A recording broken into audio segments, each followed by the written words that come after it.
All right, I think we're ready to get started. Good morning, everyone, and welcome. My name is John Donadio. I'm the Executive Director of the New Jersey Association of Counties. I'm going to welcome you to the first in our series of virtual workshops. This one is entitled Vaccine Distribution by County Government. I'm very happy with the panel that we put together today because it really represents just a great cross-section of the state. We, both politically, demographically, geographically, counties that received CARES Act funding, counties that did not, counties that are hosting a mega site, and counties that are not. So I think it'll really give a very good overview of the vital role that county government has played in distributing the COVID-19 vaccine. But before I introduce the panel, there's just a couple of quick housekeeping items. If you have a question, we will do our best to answer it, but make sure you ask the question in the Q&A icon on the bottom of your screen, not the chat button. The chat button is for us to communicate throughout the presentation. So again, make sure if you have a question, answer it in the Q&A. If there's something that comes to mind after the fact, please send it to me and I'll make sure to get it to one of our panelists. This course has been approved for a variety of CEU credits. Please contact Lauren Wiseman in our office, and Lauren will send you the certificate. Let her know that you attended. We'll have a record of whether or not you were on or not, and we'll send you the certification accordingly. And then, of course, I have to thank Angela Wolf, who was hosting this, so I don't have to do this. And I promise that half of the people on right now would not be on, and I wouldn't be able to follow all your hand raising and all the other technology stuff. So, Angela, thank you for taking the time to do this. So with that, I'm very pleased to introduce this panel. And before I do, I really just want to I try to take every opportunity to just commend them for their hard work, their commitment to public service throughout the public health crisis. And as we're starting to come out of this public health crisis, I've been just, very proud, and it motivates me to come to work every day because of the people on this panel and the people across the state of New Jersey, the county professionals, the county elected officials who have really just a tremendous job in serving and protecting the public health and safety and welfare of residents across the state of New Jersey. I know, and I say this all the time, and my wife is a nurse, and my daughter is a sheriff's officer, and our law enforcement and health officials certainly deserve all the credit that they do. But I got to tell you, the folks on this call and county officials, whether it's purchasing officials, health officers, finance officers, our welfare directors, they deserve a tremendous amount of accolades for their hard work and commitment as well. And I, for one, certainly appreciate it a great deal and have been privileged to be a part of, what they've done over the past year and a half. So with that, again, I'm pleased to introduce first up from Burlington County, Holly Funkhauser-Cucuzella, who is the health officer in Burlington County. And I love the Cucuzella's just a fantastic last name. I love it. One of the best Italian last names I ever heard, right? Phil and Dominic. And then we have Dominic Vesper, who is the Deputy County Administrator in Camden County. Welcome, my friend. Thank you for being here. Of course, Phil Elijah, who's the Chief of Staff in Essex County. So thank you, Phil. I appreciate it a great deal, you being here today. And he's joined by Maya Lordo, who is the Essex County Health Officer as well. Welcome. Your scarf looks very warm. I like that. It's cold in my office. And then last, we have from Warren County, certainly not least, Alex Lazurasak, who is the County Administrator in Warren County. Thank you, Alex, for being here. I appreciate it. Thank you for wearing a tie, too. I'm not alone. We have a commissioner meeting tonight. Although Phil and Dominic look way more comfortable with that. So thank you again. I know how incredibly busy you are, and I appreciate you taking the time. But I think it's important, for our folks on the panel to hear, the good work that you've done in order for us to develop best practices, moving forward for other public health issues that we might have to address. So with that, I want to start with you, Holly, because I really want to kind of talk about some of the initial operational and logistic challenges that counties faced. And I want to start with you because Burlington County was one of the 6 counties that was designated by the state as having a mega site and is partnering with the state doing most of the work. I can say that. I don't want to get you in trouble, but it is partnering with the state in managing the mega site. And I'm going to ask the same question, of the other counties as well. But I think it was a little different for Burlington County in supporting a mega site and getting up and running. So I kind of wanted to start with you, Holly, just talk about some of the resources in terms of like staffing that the county needed to help in getting the site up and running. So thanks, John, and thank you for having me today. I'm truly honored to represent my counterparts from around the state who I know have been working tirelessly. And I say, when this is all over, the health officer party is going to be epic. Wherever it is going to be epic. So thanks for having me. But, I think for all the health departments, the planning for vaccine clinics started back in the fall. I don't want to say we were at a lull, but the cases had started to come down. We had testing under control, and we now knew vaccine was on the horizon. And so we had to be ready at the moment that the vaccine got here. So for us, we did start planning. We were actually kind of planning our own mega site that was going to be at a drive-through one at a closed down mall that had a huge parking lot. And, we had started going in that direction. And then conversations started happening with the state that they were looking for locations around the state to host some mega sites for that. And the one thing I can say that throughout the entire pandemic, that partnership is key. Without partnership, you really cannot accomplish anything at this point in time. And I can't even remember which OEM coordinator or which training I went to, but I was always told, during a disaster, is not the time to be introducing yourself and exchanging your business card. And so because of that, Burlington County strives hard to form those partnerships. So one of the reasons that we really felt like we were a good site for the mega site was the fact that all the partnerships were in place, including OEM, health, the county admin, our county engineering, purchasing, everybody was on board. And so then we brought in Virtua, and Virtua has always been a good partner to the county. And so between all of that, basically that's how we decided on the mega site and who was going to run it.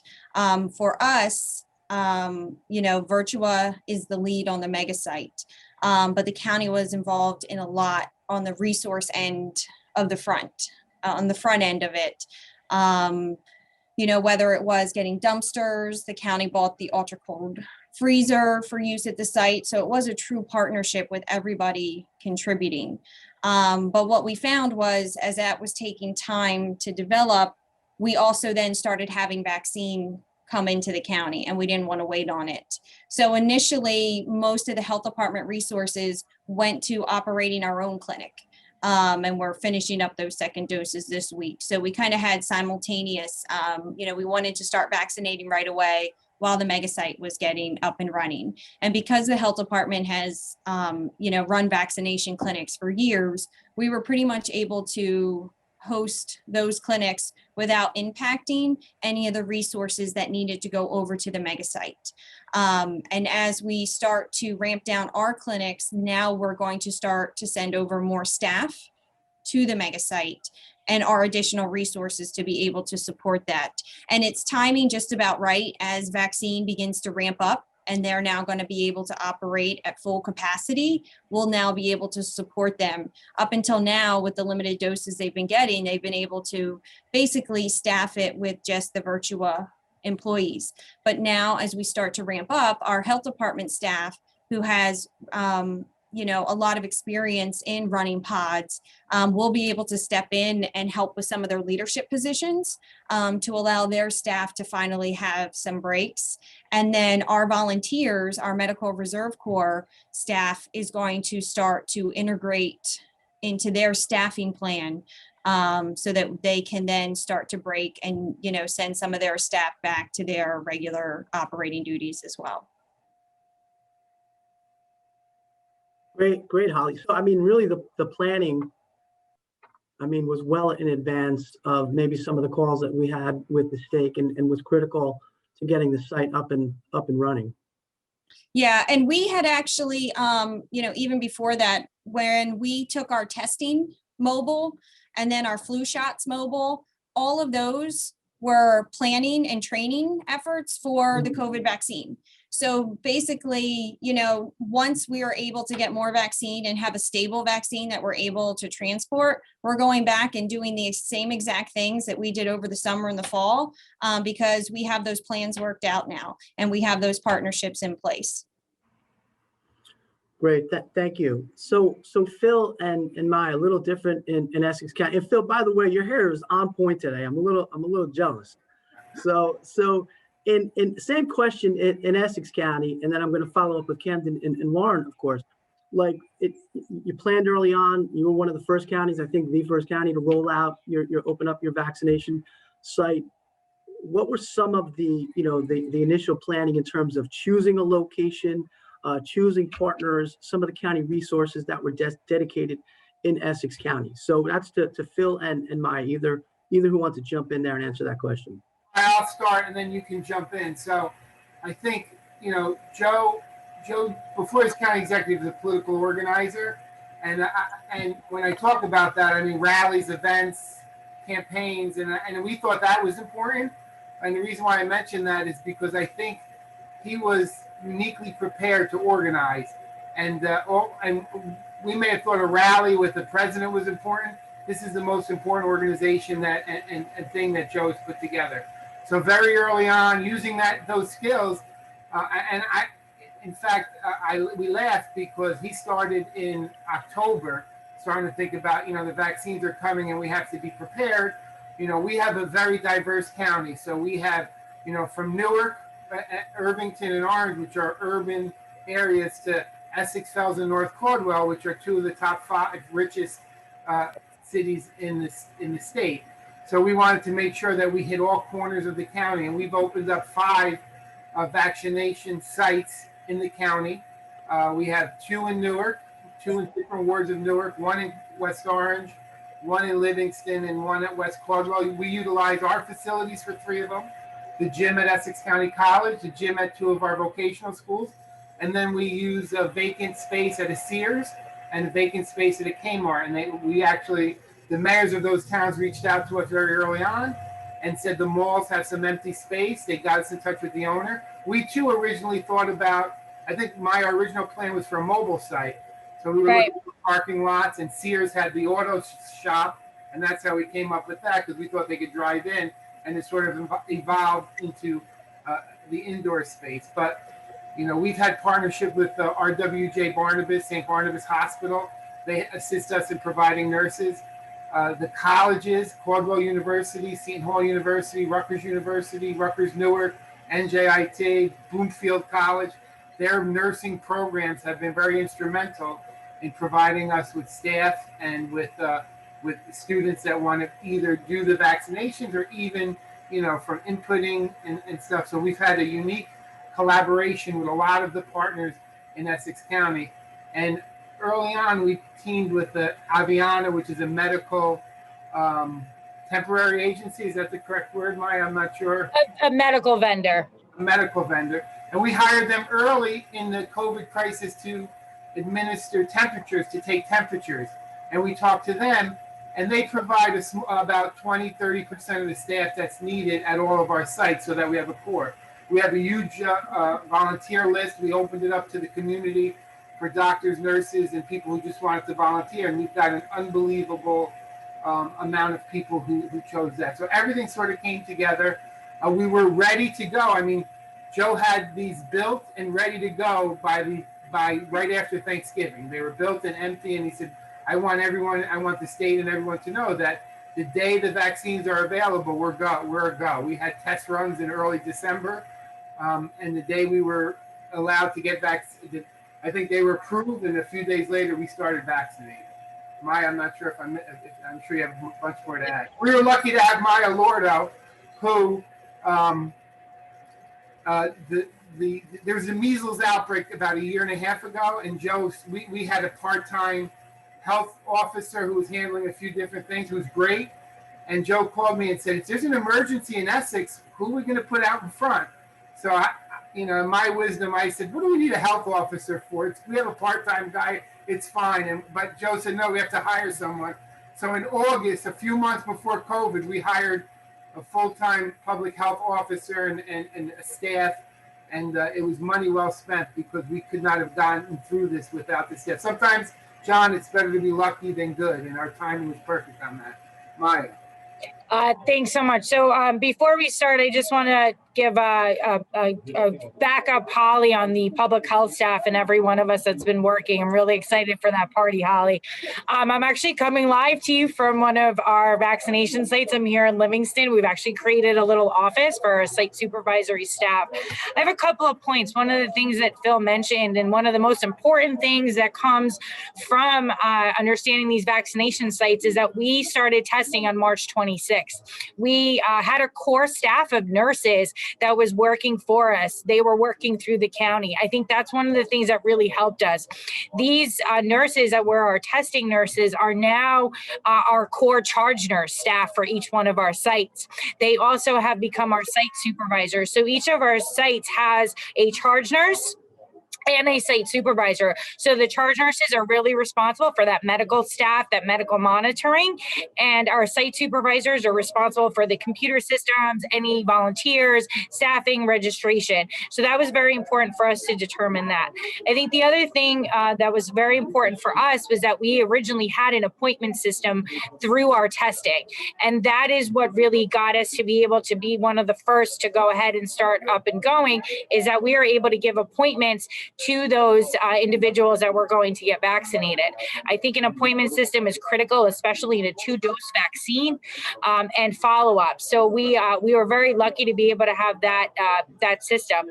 That system was also very familiar to our communities. They've been registering for testing since March 26th, as I stated.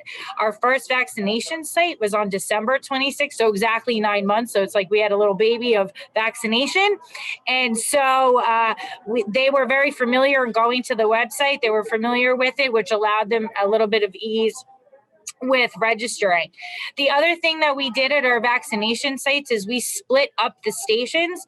Our vaccine coordinator and myself, and along with, of course, the county executive and administration, we wanted to make sure that we are able to filter individuals coming in and giving each individual volunteer or anyone who was working 3 to 5 simple tasks at each station. This allowed for us to be able to have on-site training. So if we had new volunteers coming in, we are able to quickly train them, and we are able to rotate staff in as quickly as possible.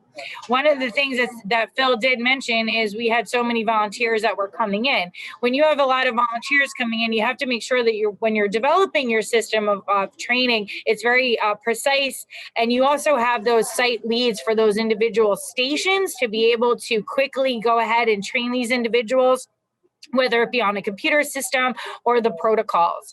One of the things over time that we've developed here is that most of our protocols are being written and given to all of the volunteers when they arrive. Also, we have site leads for each one of our stations. Each one of these site leads is really responsible for training. So every day we train whatever new staff is coming in, and we give them also written protocol to be able to follow.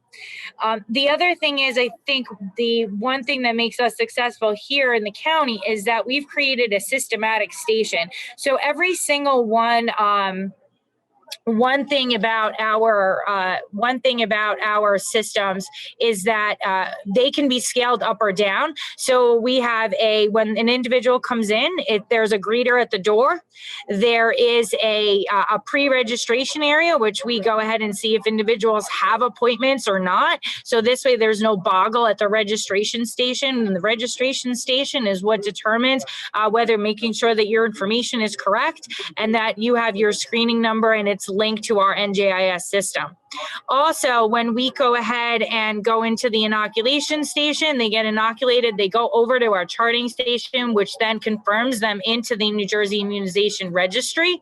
And then they go on to that 15-minute monitoring area. Every single one of our sites, every 5 of them are exactly the same setup. So the systematic setup allowed for us to be able to go ahead and just set up sites, and 5 of them at a quick pace, as Phil had mentioned. So that was one of the things. So I think staffing our appointment system, and also being able to provide on-site training quickly and creating a systematic station is really what assisted us in being able to get these sites up and running quickly. Mute myself. Thank you, Matt. And I will tell you and Holly that I'm happy to host a county health officer party at NJAC's conference in October. So we'll make sure we put it on the agenda, and you're all are invited. So I have a testing question, but I want to get to Dominic and Alex too, because their counties are it's a little different. So Dom, I want to start with you. I mean, what are some of the key elements, some of the investments, that Camden County made in distributing the vaccine? And I will say, I just want to point out, Phil, in hearing Joe's thinking about transitioning or using the political rally skills to transition that into running the vaccine sites and making that effective is a very interesting point to raise, and some really, critical thinking. So I thought that was really interesting. So Dominic, you're up, my friend. So thanks, John. So like everybody else, I mean, we were testing, back in March, and one thing we did, I mean, we had 9 testing sites at one point, and what we tried to do and we continue to do is we follow the stats. With each of our municipalities, when we see an area of need, and it wasn't just inner city. I mean, we tried to put up testing sites in communities where the positivity rate was just, kind of getting out of control. And we used that same ideology when we put up our vaccination site.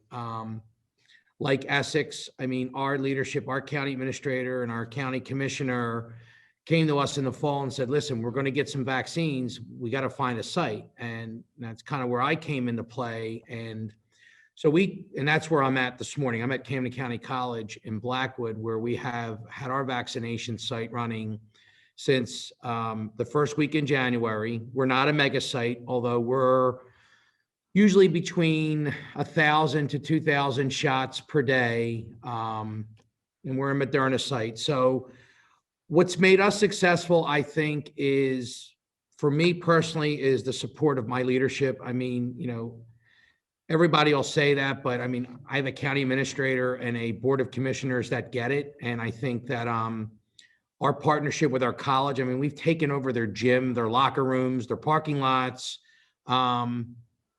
and it provides the nice logistics that we need. And, we partner with Jefferson University and Cooper University Health to do our pharmacy piece. One thing we tried to do is, and I think Phil mentioned sort of what they did in Essex County, we stayed in our lane. We did what we do well, and we brought in partners to do what they do well. We're not pharmacists.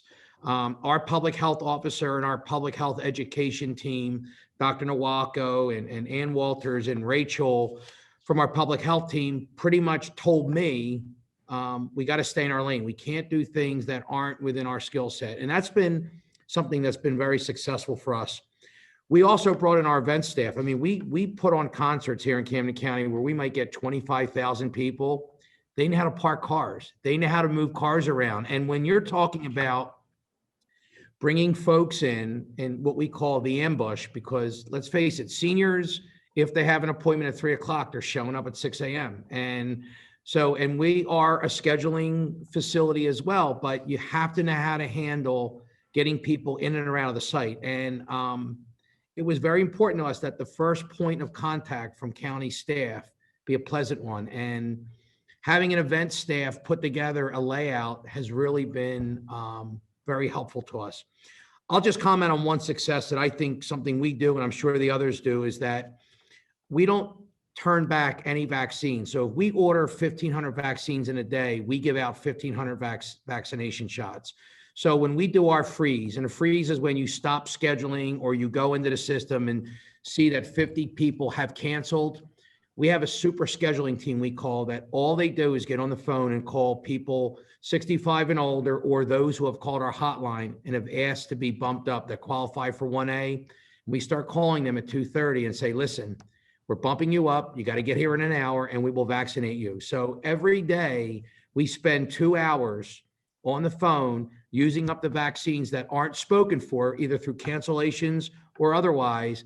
And we go right to our request of citizens, all in the 65 or older or the 1A, and ask them to come in. And we've never had a problem giving away a vaccine. So that's the one thing I've seen us do pretty well is, keep those folks in mind and, set the benchmarks of we're not giving anything back. We're going to use every bit of vaccination that we've ordered for that day. Thanks, Dom. And I know how hard you've been working on helping to run that site. Did your experience as a public works director, when we met like almost 25 years ago, did that help you in helping to run the site? And the fact I still think you drive one of the snowplow trucks when it snows down there in Camden County, right?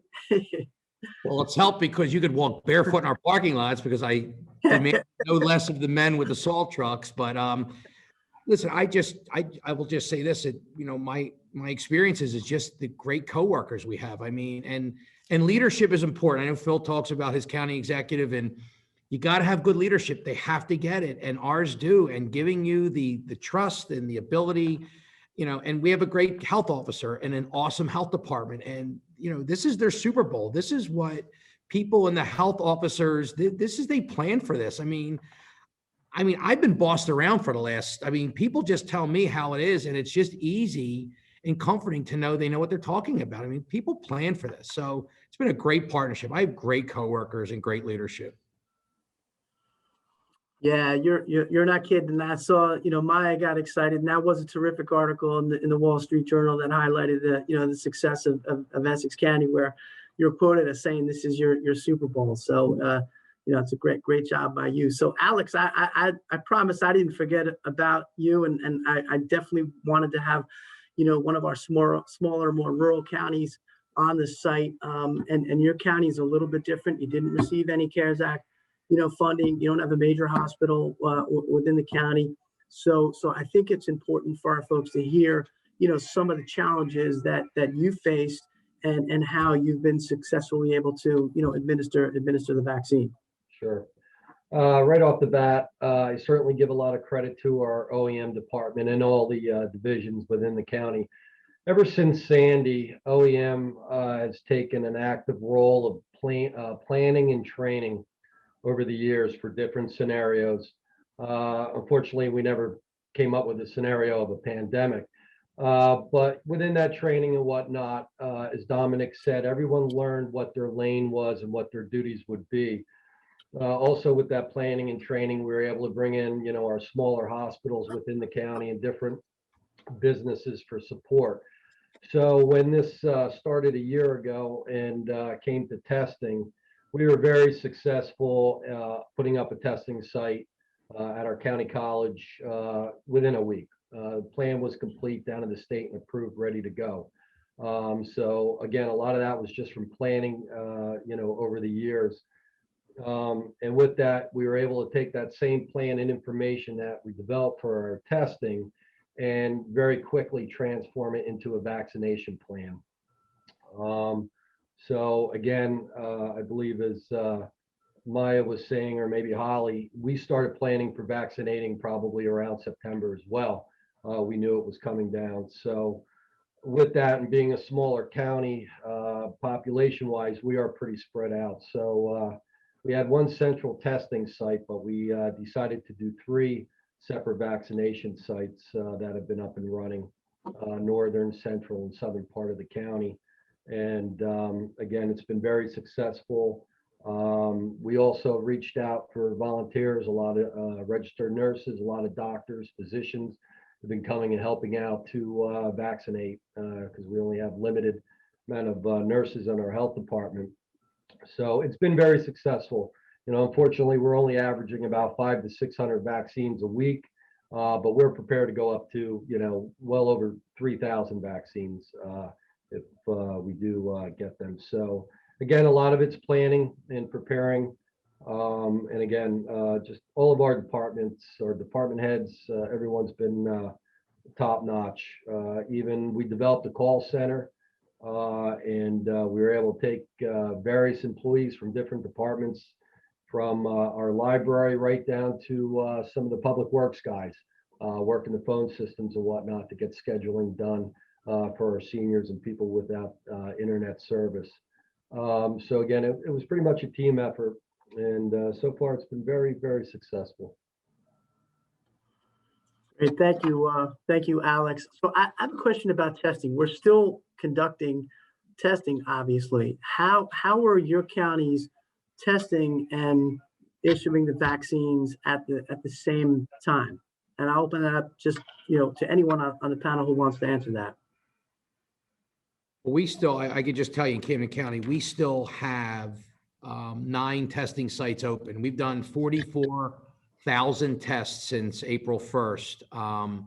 What we have done though is we've tried to separate them. So we typically don't test and give vaccines in the same area just for the confusion. But what we do is, and we do everything from swab to nasal to saliva tests. We use that as an audience to encourage vaccination, especially where there's some vaccination anxiety in our city and our urban settings. We use that as an audience to educate people the importance of it. So we try to separate it, but we try to integrate it with public health education.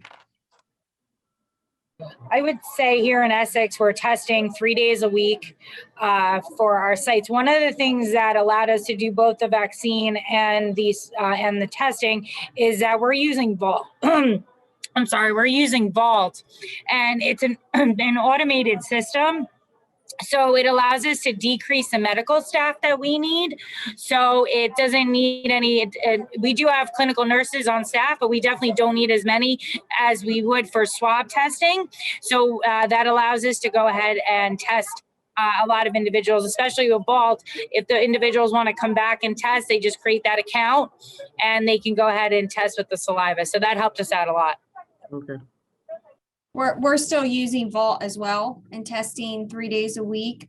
And we also have the home test, which has been very helpful for a lot of either homebound or transportation. And actually our school nurses, you recommend the home test a lot for parents that don't want to take their kid to get tested. And so we recommend they do that. So that way we know whether or not we have to quarantine additional students in school. But we've noticed a large drop off in testing. I think all the counties have. I think there's so much focus on the vaccine right now that individuals have kind of stopped testing or think their symptoms or something else at this point in time. So we're still trying to push testing because we still want people to get tested.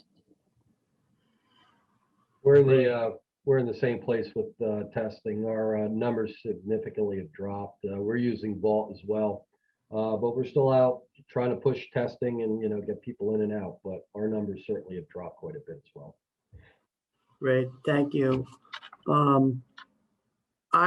My eyes are still watering from the test I took last week. I wish they could come up with a better way to do testing where I wouldn't poke your eyeball out. So in terms of communicating with the public and letting the constituents in your counties know that the vaccine is up and running. There's so much information, there's so much misinformation, out there. How is your county handling that? How are you communicating with your residents that the vaccine site is open? And this is the procedure that we're following. Again, that's open to everyone on the panel, whoever wants to kick it off. I'll kick it off. We sort of, again, I'll go back to our political organizing, but we sort of treat this like a political campaign. And I think number one is we have to get the people out to get vaccinated. And my apologies. We actually send out mailers to residents in Essex County. This is one of 4 mailers we did highlighting what we're doing. We had some television commercials up. We're now trying to push our emphasis to harder reach populations for persuasion to try to convince people. I think right now we're in we are still in the sweet spot where there's a lot of people who want to get the vaccine, who are still flooding our appointment lines. But eventually that's going to run out, and it's going to turn to that last 30, 40, 50%. Hopefully it's not 50, but 30% of the population is a little skeptical about getting the vaccine. So we're trying to develop some persuasion pieces about the science that went behind the vaccine, how it's safe, and how to get the vaccine, how to persuade people to finally get it, and how to get to hard to reach places. So we've attacked this on all levels. Joe has done press conferences with Black clergy. We're doing press conferences with Latinx clergy this weekend. We have Zoom calls every week or two with different influencers. Last week, we met with all the union presidents in Essex County, the labor union, saying, listen, you should encourage your membership. I think it's one thing to hear from an elected official or a government that it's safe. I think there's less trust in that.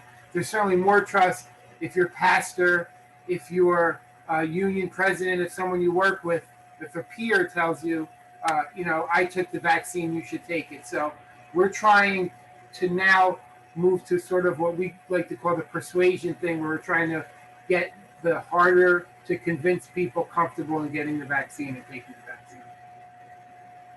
Right, and that's got to be a big challenge, because there's a tremendous amount of vaccine hesitancy out there. I mean, people who are not necessarily, anti-vaxxers, but are just, concerned about the speed in which the vaccine was rolled out. Maybe, concerned that, let the elderly and those who are sick, get it first, and then I'll figure out if it's right for me. How do you, in addition to what Phil said on the rest of the panel, how do you deal with that? How do you embark on that public education campaign? What are you doing? I think from our perspective, as Phil had mentioned, I think there's so much information that really is out there. I think creating as much communication coming from local health, county health, creating that one line of communication that they know that what's going on. So, for example, I did a social media live at a Baptist church, and I explained what the vaccine is, how it's been developed, how long it's taken.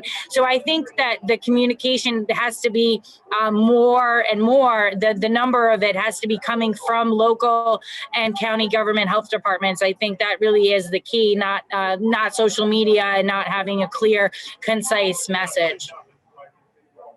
I think it goes back to kind of grassroots health education. I started my career as a health educator. So, and it's kind of going back to those things where you have to go into the community and meet with your key leaders and, your stakeholders, and they're going to have to be the voice that pushes it out.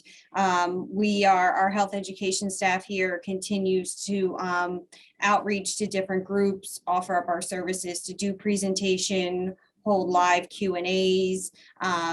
We do put the information out on our social media, and it does get shared, but it just generates a lot of questions from people. So being available to be able to answer those questions directly makes a big difference. We had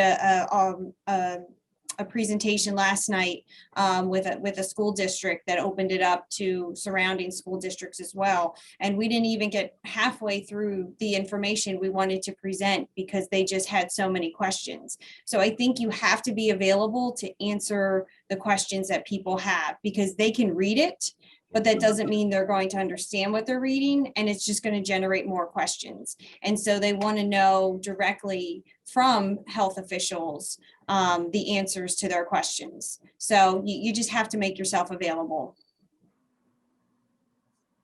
Dominic or Alex? I think it's important to educate the public as well, especially with how many vaccines each county is distributing. Again, it's building consumer confidence, and we've seen it here in Warren County. Individuals in the beginning that did not want it. However, through the months, whether it be family members, co-workers, whatever the case might be, got the vaccine, had no issues with it. And I think that's really what needs to be voiced out to the public, that it is safe, and everyone is jumping on board. So it's certainly building the confidence up in the public. And again, it's certainly our responsibility to get that out. on social media and whatnot to build that confidence. John, I just want to add one thing. We're not at that point yet. We put up X amount of openings and they get filled within half an hour. So there's still the demand out there far outweighs the vaccine. But hopefully eventually we'll get more and more vaccine and we do more and more vaccinating, that we get to the point where we're dealing with the people who are a little bit hesitant. We're not there yet, so I don't want people to think that we're scrounging to get people. There's significantly more demand. And I'm sure from Dominic to Alex to Holly, the more we could vaccinate more people if we had more vaccines. So we're fighting to get more vaccine to New Jersey from the federal government. Like Dominic said, we're not wasting a vaccine. There's probably right now there's 10 for every vaccine we get. There's 10 that we could give it to. So, but I think in a few months we're going to get to that point where it turns to a persuasion and because that's how we get herd immunity, right, Maya? And I learned all that from having a public health officer. Is getting 70 to 75% of the people vaccinated. Yeah, that's a great point. And I want to talk about that in a minute about the vaccine allocations and some of the other challenges that the counties are facing. But I also want to give Dominic a chance to see if there's anything that you want to add in terms of educating the public and the steps that Camden County has taken to do so. I mean, I just briefly, John, everybody else and what everybody's been doing, we're kind of following suit. We've been really lucky. I mean, we have a really good press office. I mean, we have a parking lot just for press vans that put up the big antenna and report live every day. And that's been a positive and that's been a help to us, you know, with inclement weather and talking about either the Moderna vaccine or scheduling. So, you know, other than social media, website, you know, working in the community, we train our municipalities to train the trainers so they can deal with their own senior setters. And press has been very positive as well. Thanks, Dom. So I have a question from NJAC immediate past president Marie Hayes, but I want to ask you this first, though. Are you finding that, and again, there seems to be different information out there, that individuals who are getting vaccinated no longer feel that they have to practice social distancing, wearing a mask? I mean, do they have to do that? I mean, again, there's a lot of misinformation about there. Once a person gets vaccinated, what steps should they take? And I'll point that to the health officers because I think that's more your kind of your lane. So I'll keep you guys are off the hook on this question. So they do. So Maya, I'll answer it if you want to jump Perfect. in. Go for it. We still need them to do all of the public health prevention steps that they were doing prior. And there's a couple reasons for that. One right now is we haven't hit that herd immunity level. And so we want to make sure that you're still protecting yourself because the vaccine, while it's a huge step in the right direction, it is only about 95% effective. So there still is that small percentage. And right now, while we know COVID is still actively circulating and we don't have that herd immunity, we want people to still social distance, wear a mask, you know, stay out of crowded spaces. The other reason is we're still looking at the data on how long the vaccine's effective for. You know, right now, they don't know the long-term efficacy of how long, you know, the vaccine is going to protect you. And then we have variants. There are variant strains out there as well. And so we know the vaccine does help prevent against some of them, but they're still looking at the data as to how much. So we want to try to prevent those variants. And the last thing is that we know that the vaccine protects you. We don't know what the data says yet about if you're vaccinated and become a carrier, can you pass it on to somebody else?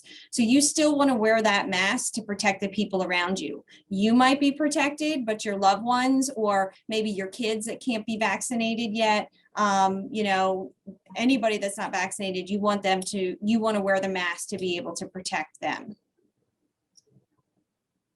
I think Holly hit it right on the nail. I also think that we have to understand that especially the Moderna is an RNA virus. It's an RNA vaccine. So which means that it's not what we think is our flu vaccine. It's not a live or attenuated virus. It's not going to it's not giving you the virus. It's causing an autoimmune response.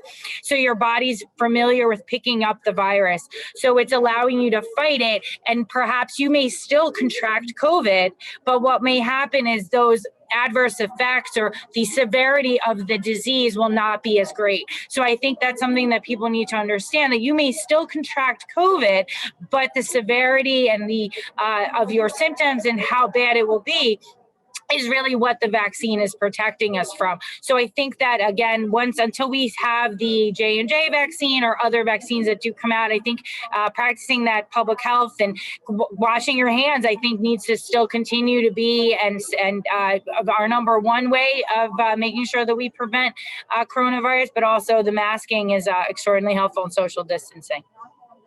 So, and Maria, I promise to get to your question after this, because I have a follow-up question. So if I had COVID, right, do I need the vaccine, and should I continue to social distance and all the same things that you said before? Does that still apply to me if I've had COVID? Because again, there's different things in the media. I mean, you hear, you turn on one station, you hear one report, you turn on another station, you hear another report. So what's your take on that? And again, for the health officers, I'll save the administrators from this. So we do want everybody to get the vaccine, even if they've had COVID. And the reason is once again, we don't know how long that immunity lasts in an individual once they have it, and about reinfection. Right now, the data tells us that it looks like once you recover from a COVID infection, you have protection for about 90 days, which is why during that 90 days, if you're exposed to somebody that's positive, you don't have to quarantine again. But once you're outside of that 90 days and you're exposed, you do need to quarantine again. So we do want people that have had COVID to still do all the protection methods, because once again, we're not sure how long that immunity lasts. We have seen reinfection, and we also have those variant strains out there that we don't know how they impact people that have had previous COVID. So it's still all about protecting yourself and protecting those around you.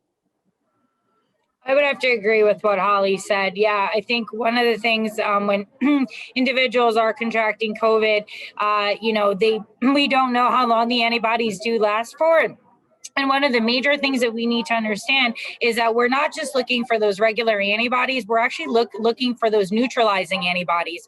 And those are really the ones that are giving us those titers and the immunity. We don't have the data on that yet, and that's what we're going to go ahead and see. That's why the 3-month quarantine has been, the quarantine for those individuals that have been vaccinated has been lifted for just 3 months. So the way that the new quarantines that have just come out is if you've received your second dose, you're 14 days after your second dose, 2 weeks, you do not have to quarantine for 3 months until after that. So that's why it's the same thing as if you have had COVID, you might develop those antibodies for 3 months and do not have to re-isolate or quarantine as well. So this is going to be, do you think this will be like an annual flu shot then type of situation where we're going to have to get this every year, or it's recommended that you get a COVID shot along with your flu shot every year? I think that's the way it's going. I mean, in my opinion, the answer is yes. Holly? I agree. I do think that it could be, similar to how the flu shot is updated every year to what they think the most predominant strain is going to be. We would see the COVID shot updated to whatever variants are now out and around and updated as well. The hope would be is that they would make a combo shot and you would just have to get one shot instead of us. Logistically, I'm already like having nightmares about running COVID and flu vaccine clinics and having them to be 14 days apart. And so, right, I'm hoping that they come up with a way they're working on now to make it a combo shot that you get every year. Right. Well, thank you. So Marie's question was, and this is a good one, and I'll present it to Phil and Dominic and Alex, so Maya and Holly can take a breather. have you seen a resistance, and this is getting back to the vaccine hesitancy, have you seen a particular resistance in any group of people, particularly the youth, like 18 to 25? Are you seeing that young adults are, because they seem to have ignored a lot of the, particularly early on, some of the social distancing, public health protocols that have been implemented? Are you seeing the same thing with the vaccine hesitancy, that they don't? And if so, what do you recommend steps we take to address that? I think it's hard to answer that. I'm sorry, Dominic. I think it's hard to answer that right now because under 65 is not eligible yet unless they have a significant health issue. So, you may be 50 or 60 and under that age and have more likely to have a health issue. So I don't think hopefully the majority of 18 to 30-year-olds in the state don't have those comorbidities and they're not eligible yet. So I don't think we can answer that. I mean, I do hear them, just talking, and this is just, that the risk of COVID to them is not as high as the risk to someone with those comorbidities, and they're going to actually think about it, relating it to the risk of whatever the vaccine poses. So there are some discussions I've had with college kids about that, but it's too early to tell officially because they're not eligible yet. And the one thing, I would add, I agree with Phil. Just not within the 1A, unless of course they're essential worker or work in healthcare. But I'll tell you what we are seeing is we're seeing quite a few young people come in with a grandparent as a caretaker, which is completely eligible, with no hesitancy. In fact, some of the questions I've heard at the site, proudly from young people, are questions about the vaccine. They want the public health education and take the materials. And that's a little bit, in my opinion, that's rewarding to see that, just in what we're seeing, that young people are interested in their public health and are asking the questions, and are asking the questions for the grandmom they're bringing in, or the grandpa. So I think once the younger folks get eligible, I don't know, I'm just not seeing a hesitancy. I think they're smarter than the average bear when it comes to what they read on social media. So they're either going to read one opinion or the other, but it all points towards statistics of illness and deaths. And hopefully they take that serious and get themselves vaccinated. That's the national goal. Let's be honest. Alex, I would agree with Phil and Dominic on that, but we did take a look at our first responders and did a rough estimate. And the percentage of really 40 and younger were not very high on our first responders that got the vaccine. But again, it's an early indication. And again, until they open up the next stage, we certainly won't have any firm numbers, so to say, on it. Great, thanks, Alex. So I can tell you, we're scheduled for an hour. If the panelists are okay, can we go for an extra 5, 10, 15 minutes or so? Because we're not even, and I'll try to speed it up. This is my fault, but it's been just a terrific conversation so far. I really want to get into some of the challenges.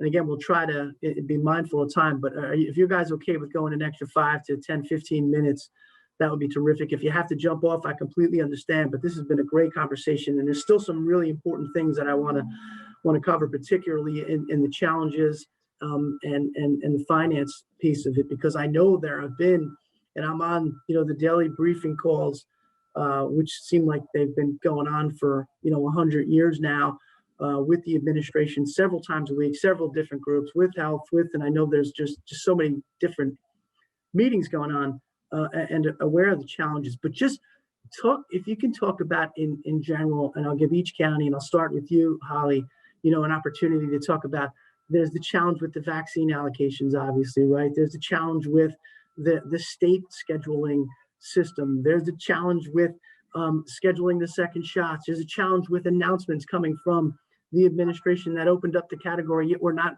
ready, prepared. This was about 2 or so weeks ago when they opened it up to those 65, and older, and yet you have counties like Warren County. I think you're getting 700, doses of vaccines, per week, but opened up the category to millions of New Jersey residents. You've got weather emergencies. So you have all these different, over the past couple of weeks, challenges that have been presented to you. How are you and I wanted to kind of take these one at a time, but we're running a little bit behind.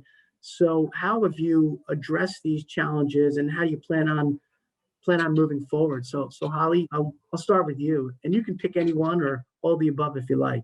Sure. I mean, the answer is D, all of the above, but we'll only address a few of them. Probably the two biggest things I think were allocations and scheduling systems, because that affects pretty much everything else. And the public just not understanding that the allocations aren't there. And the problem with the allocations is, in my mind, the groups were opened up too quickly. We started very nicely. It was like healthcare and EMS. We got them done. Then it was fire police. We got them done.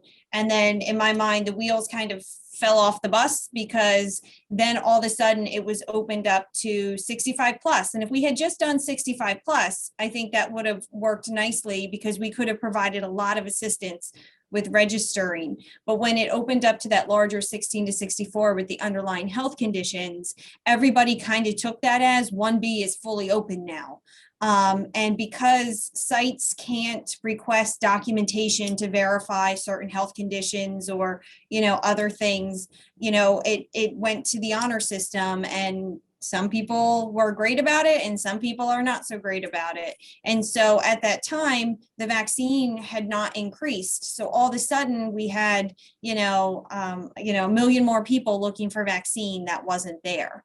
And the mega sites, I can tell you, aren't, at least our mega site isn't getting the vaccine to be able to operate in full capacity. So, the first week they were open, I think they got 300 doses. The next week they got 1,000 doses. So, I mean, it is ramping up, but it wasn't to the capacity that they could operate. And the county now is no longer getting vaccine because our allocation is going to the mega site. So we can't even step in to fill voids and to go into the community to run community-based clinics in areas that we know have transportation issues. Because we don't have vaccine and we haven't been given an indication about when we're going to get vaccine.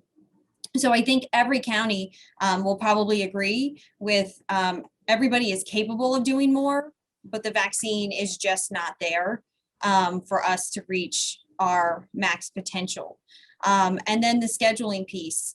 I think we were all hopeful in the beginning for NJVSS. We thought, if there's one state scheduling system that everybody can use, and then the delays for whatever reason just kept pushing it out. And I know that most sites opted not to use NJVSS because by the time it was made available to the counties, we were so far into the vaccine process that there was no way to switch from your current process to what you were going to use. And I know our mega site had hoped to use NJVSS, but the delays once again, and the concerns about not having the IT support that they needed, they opted to stay with their hospital systems. And I think all but Gloucester County did the same. I think Gloucester County is using NJVSS. So that just created a whole other level of a communication nightmare and trying to say, well, you can try here, you can try here, you can try here to register. I think the intention was good, but the execution fell short, and it needed to be ready before vaccine got here so that we were able to train on it. And it just didn't happen. So that's why everybody had to go their own route to be able to schedule. And I think that between the allocations and not having enough vaccine, communicating to people that message, and the fact that the scheduling system kind of went all over the place and you have to look at a lot of different sites, just created, those were the biggest challenges for us. Right. Thank you, Holly. I mean, Maya, Phil, anything you want to add to that? Go ahead, Maya. I would have to agree with Holly as far as is definitely the NJVSS system. That was really having an appointment system for a 2-dose vaccine is extraordinarily important. And I think that's where, I mean, with our testing system, we were able to go ahead and launch that And we did share that I did share that with our other county health officers as well. I think the allocations, I think one of the biggest things is I think the confusion and the messaging was really an issue in the beginning. 1A, 1B. And I think at this point we've completely gotten away from the phase system and now we're moving on to just groups. And I think that might be, I think if it was a little bit more clear to individuals who is eligible, I think that would greatly help, because I know they were trying to do that phase system. That didn't work. I think as we advance and open up more groups, I think just being clear, concise, and everybody having the same message is important. I also think it's really important that, and I know that as far as from the public health officials, we talk every week. I think it's also very important for us to have the same messaging that's coming out and who's coming to our sites and accepting those sites. Yes, we're not asking for IDs, but at the same time, all of your staff should know who is eligible. Everyone who's at your front door should know who's eligible. Our sheriff's officers know what the groups look like. Our call center is very well equipped. As soon as there are changes in the eligibility groups, they're notified. So I think having a clear and concise message between public health and any of your operations is really the key there. And John, here, what I would add, first of all, I would not want the job of the state of New Jersey picking allocations, and I wouldn't. That being said, it's obvious the allocations. I mean, we're like half of what we can do, half of what's scheduled.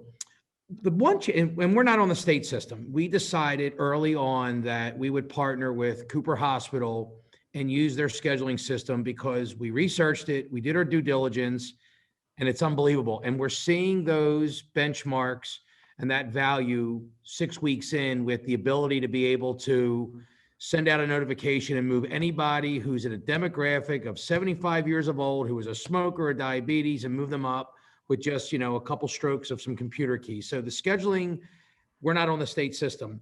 The one challenge that I've seen, and Ross has been great, Ross and Holly are on those state calls that you're on, John, all the time. It's the delivery inconsistency. Remember, we're closed on Sunday, that's it. So when we start Monday, we sometimes don't know how many vaccinations or vaccines we're going to get to open on Monday. So Friday, we're scrambling to guess to see if the vaccinations are going to come in over the weekend. If not, then we're deliberately under-scheduling, underperforming on a Monday and a Tuesday. And then if you have snow in between, because I understand this stuff's coming from the Midwest, you're at a real disadvantage of how many people you can get in. And then you're back-ending all those appointments towards the end of the week and on Saturdays. And for us, our custodians of the vaccine are two different healthcare institutions. So if you get your first vaccination from Jefferson on a Monday, and Monday's their day, we have to schedule you back with the same pharmacy. That's the standard we've adopted. It just makes the whole scheduling that much more challenging when you don't know when you're getting your vaccines in. So aside from everything that Maya and Holly have spoken about, it's really, if I knew it was coming on Monday morning at 5 a.m., I'd have my guys go help get it. I'm open for the day. I know what I'm getting, but that's not the case. Do you see that improving anytime soon? I mean, that's more at a federal level than anything, right, that we could do, at the state right now? I mean, is there anything we could do to help with that? No, and again, this is not an easy job for anybody, and this is just right, laying out what's going on. I mean, it's just look. I mean, tractor trailers are coming from. I mean, it's a challenge. I mean, you can't tell somebody who's ready for their second shot that you got to reschedule them for the next week. I mean, it's a huge challenge. Right. John, funny antidote to the story.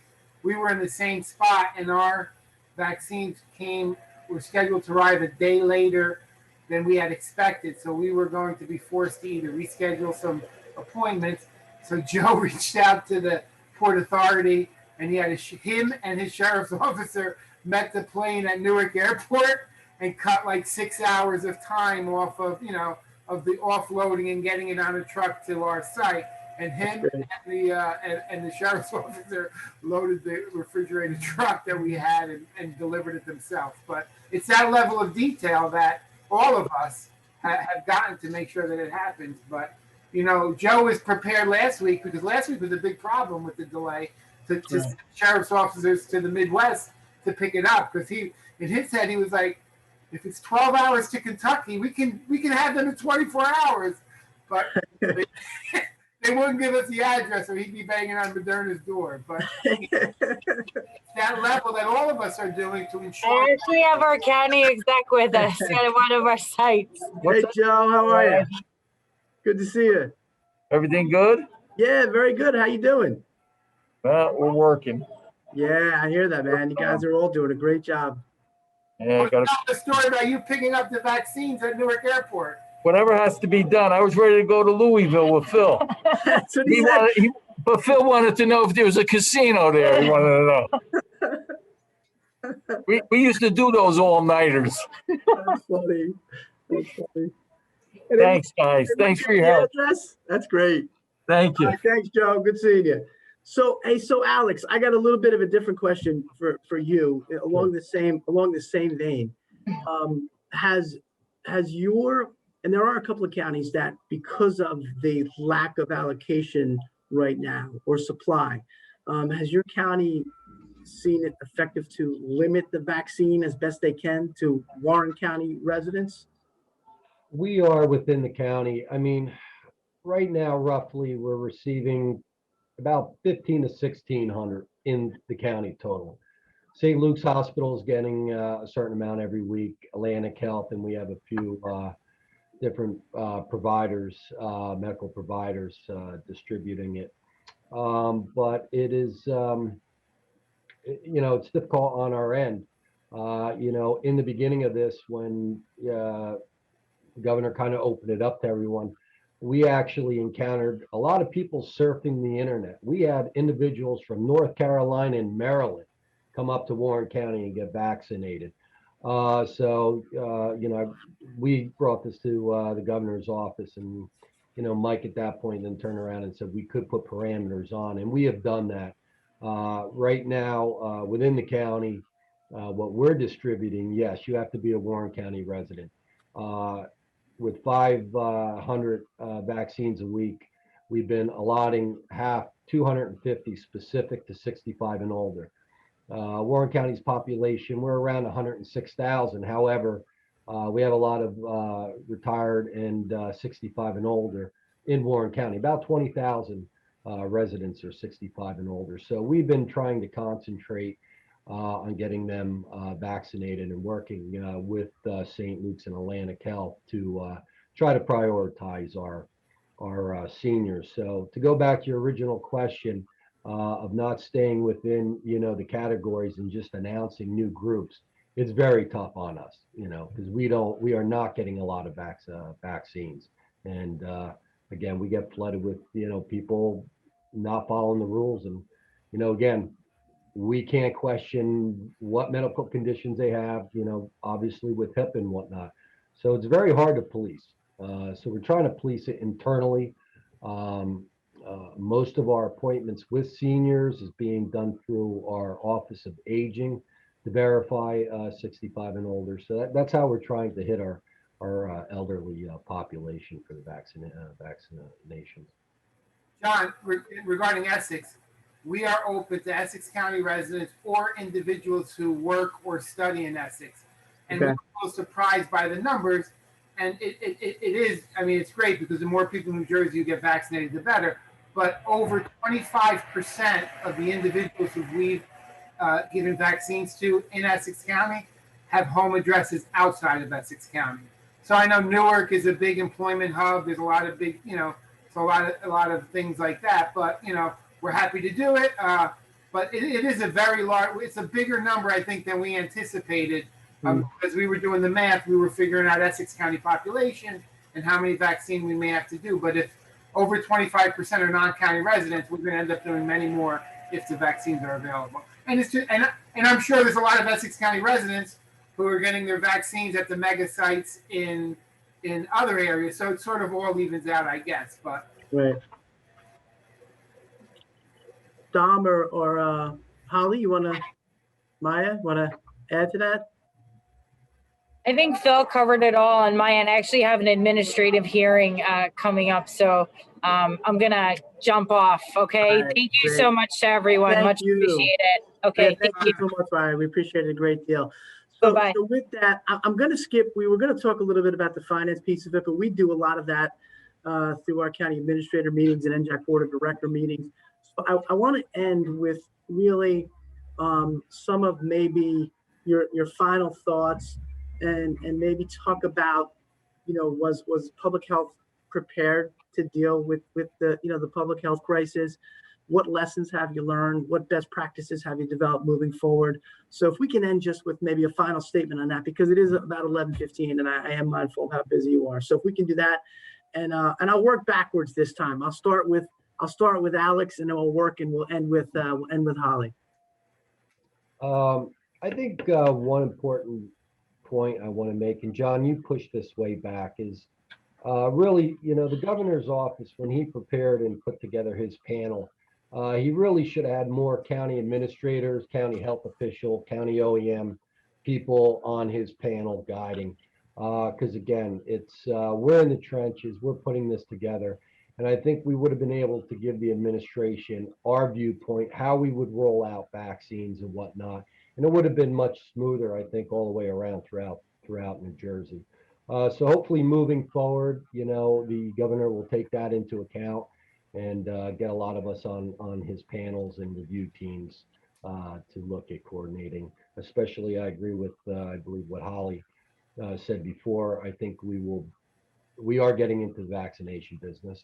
I don't think this is going away. So obviously we need to work out all the discrepancies and try to get things nailed down. Because believe it or not, it's been a year since we've been in this, and it's gone pretty quick. But again, I think we'll be discussing this again in another year. We're still going to be in it.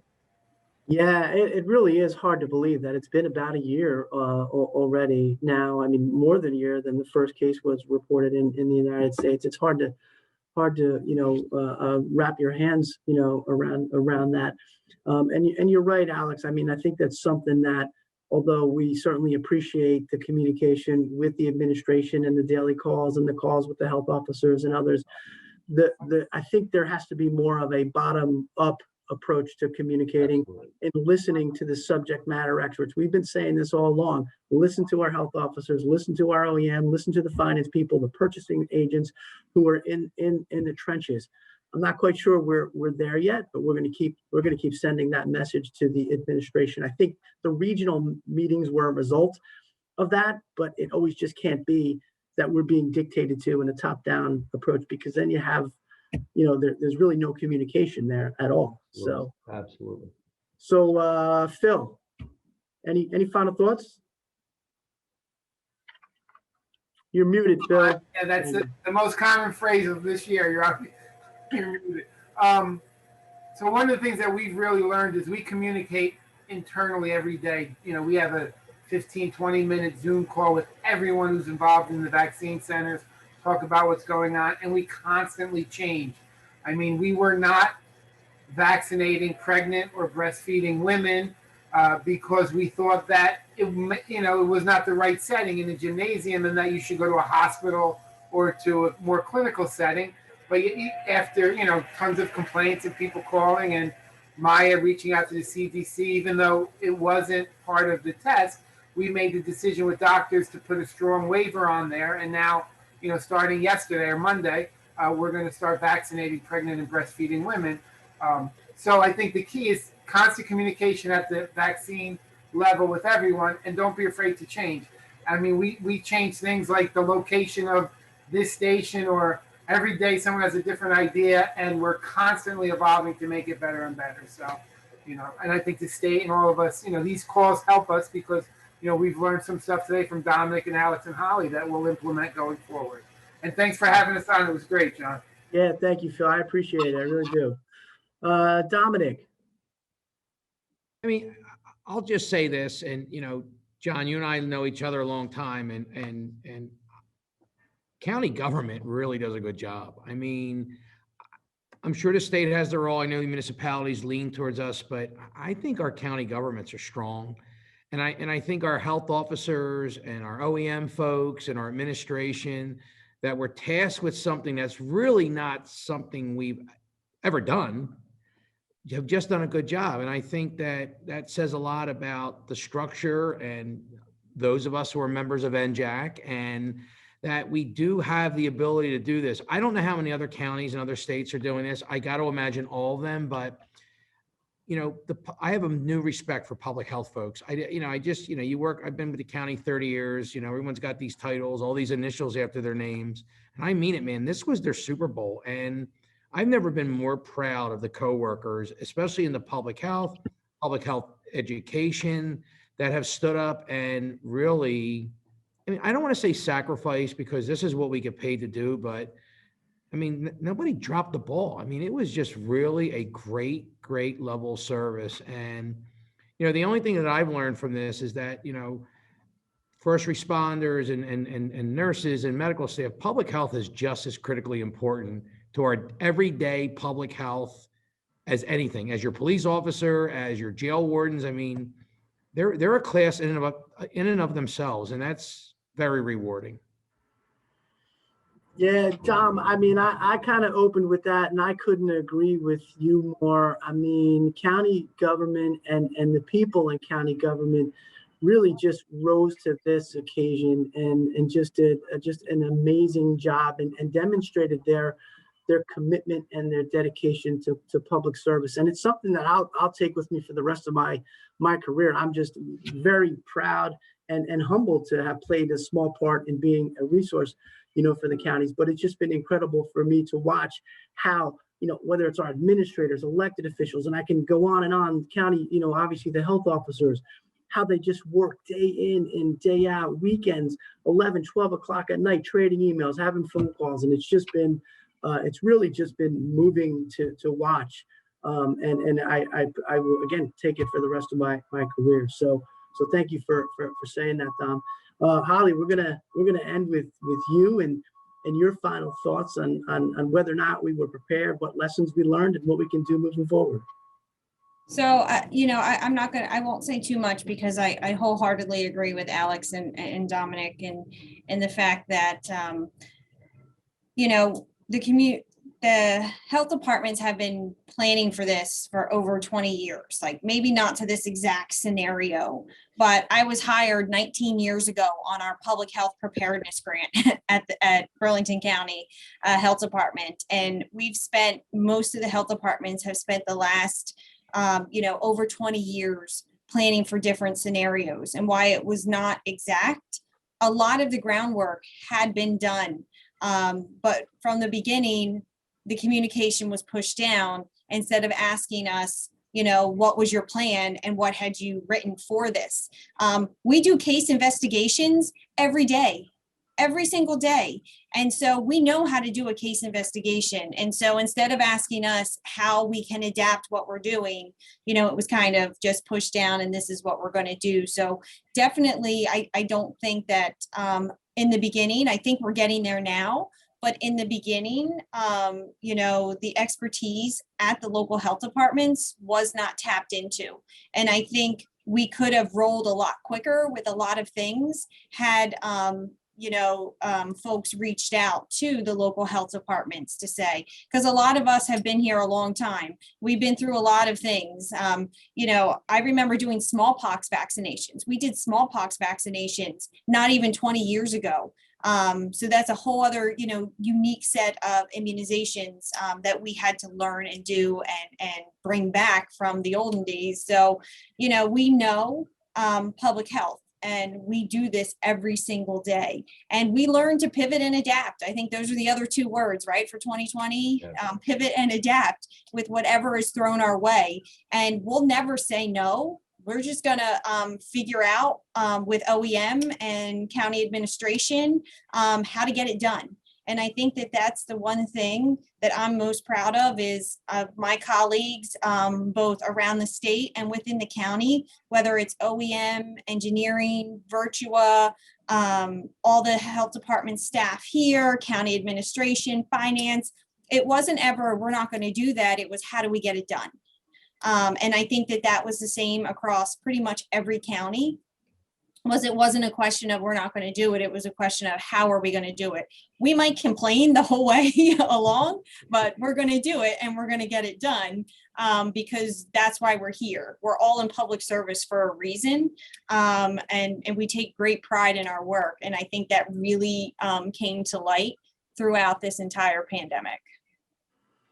Yeah, thank you. Thank you, Holly. That was a great way to sum it up. And thank you, Holly. Thank you, Dominic, Phil, and Alex for taking the time out of your hectic schedules to be here. This was terrific. I learned a great deal. I'm sure everyone that participated on the call learned a great deal. And, I look forward to, I guess, talking to you, Phil, at 12 o'clock and Alex again. So make sure to mute I know we're on video conference, but thank you again for doing this. I really appreciate it. It was terrific. Remember, if you're getting CEU credits, please reach out to Lauren in our office and she'll get you the certificates accordingly. Have a great day and we'll see you next week.